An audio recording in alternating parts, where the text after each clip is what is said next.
Producer और director हैं अंशु जी और राजू जी, आप लोग चले हैं मंच पे, एक फोटो सेशन भी हो जाएगा। ये पूरे टीम के लिए गाना है, ये लोग जब भी बुलाएं, देखिए अनुज जी मेरे पुराने मित्र हैं, सही बात, पवन बाबा के पास जब थे तो उससे मित्र हैं। इन लोगों के लिए गाना पूरे टीम के लिए। हर एक गम तुम्हारा सहेंगे खुशी से,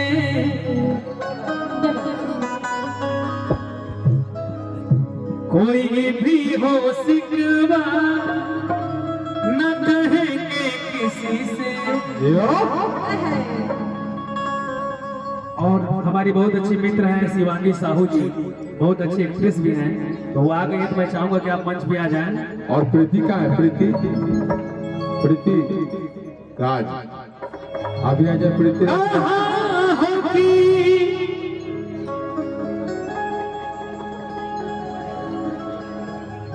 आज ऊपर जाइए। हर एक दम खुशी से, हर एक दम तुम्हारा सहेंगे खुशी से, करेंगे न शिकवा शिकायत किसी से।